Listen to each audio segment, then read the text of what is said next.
Hi everybody. It is time to look at a model research paper and to look at documentation of that paper. So in front of you I have a sample paper called On the Rise of Radio. It is documented and has a Works Cited page just like you're supposed to have in your research paper. So let's take a look first of all at MLA format. You'll notice up here there's the author's last name and the page number, and that's done in a header and footers in Microsoft Word, and you type in your last name, move it to this side, and then click on page number, so it'll give you a page number for every page.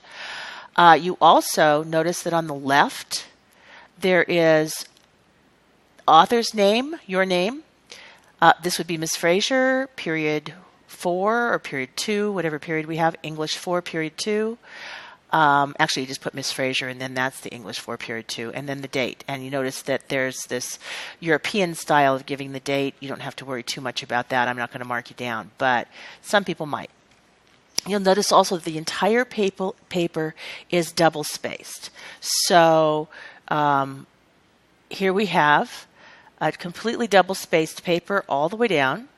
And then there are these, and the title is the same font as the rest of the paper. It's not bold, it's not larger, and you've got 1-inch margins on the sides, and you have these funny, weird things in here.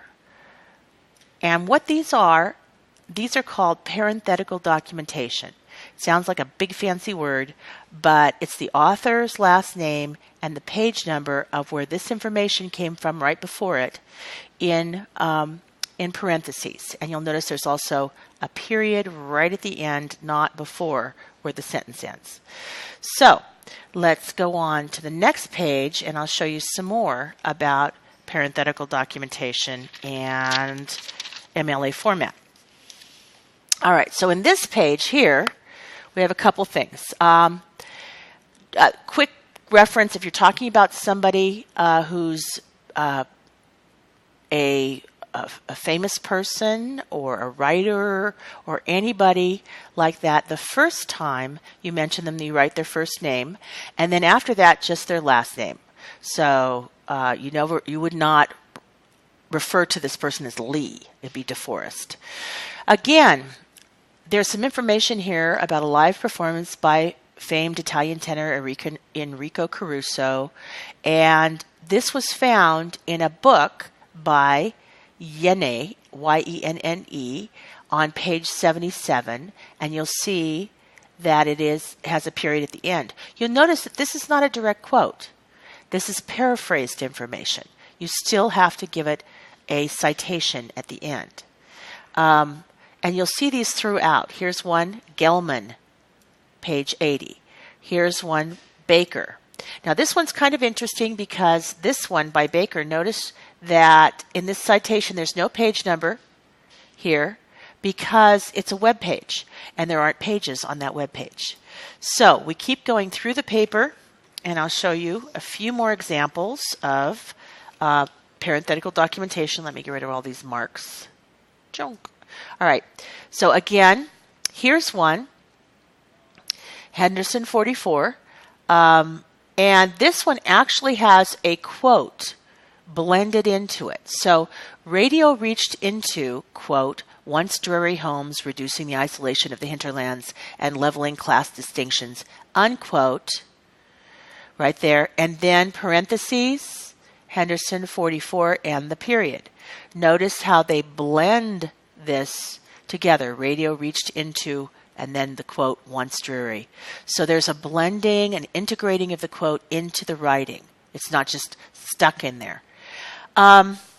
Also, notice down here where it has Emmy Henderson's words, quote, a theater of the mind. This area right here only has a page number. It doesn't have Henderson's last name. And that's just logical because Henderson is mentioned right here. Again, that is, it's just basically logic. Okay, this one right here, as sociologists, Robert and Helen Lind, writing in the 20s, noted, and then there's a quote by them. Well, this is interesting because this was quoted in a book by Monk on page 173. So that's what that QTD is. And that mentions their name because they're the ones who are actually quoted. All right, next page. It just keeps going on. There's Stark 120 because that's where that information up here came from. It's Collins 10. That's where that information up here came in. Baker because of this. And Henderson 90 again. So you see you have on here Stark again. You have it all the way through. Really, a research paper is a series of works by other people that you've compiled. And then the final page here has a couple of other sources documented. Again, this is an integrated source and proffer for what was initially viewed as these are the writer's names, the writer of the paper's words, and then this is the direct quote from Wiener right here.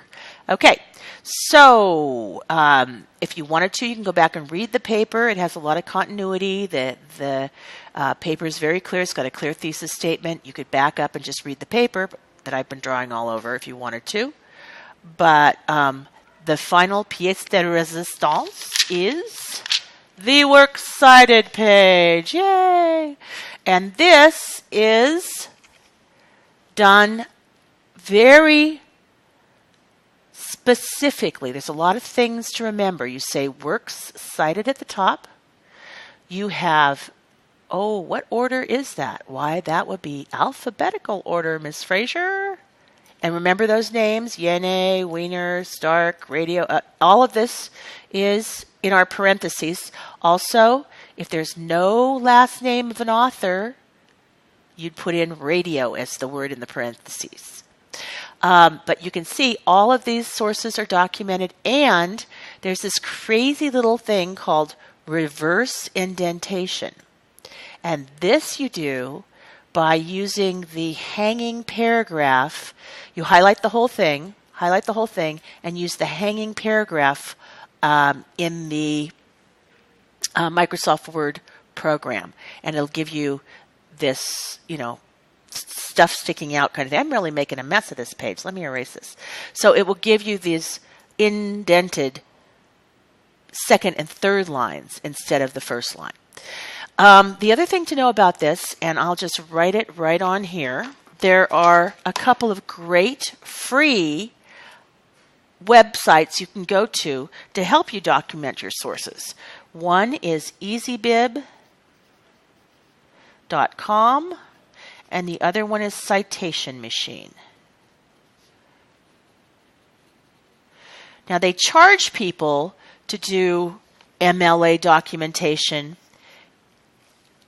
in other sites, but on easybib and Citation Machine, you can get these for free, and it just depends on your preference. Miss Minch likes Citation Machine. I've always used easybib. Doesn't matter to me which one you use. The cool thing about them is you can put in the books or the website's URL, that's that address at the top of the page, and it will automatically cite your sources for you, and it will format this whole page for you. Now, when I was a kid, we had to pay attention to where the commas and the periods and the exclamation points, the quotation marks, and when you'd underline or use italics, and you had to do this whole thing perfectly.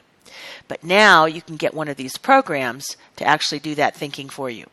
One more thing, this URL, a new change this last year, the URL is no longer necessary on your Works Cited page. So this is an older book that I'm using this from, and you can just get rid of all the web addresses because I ought to be able to find it from what you've got there.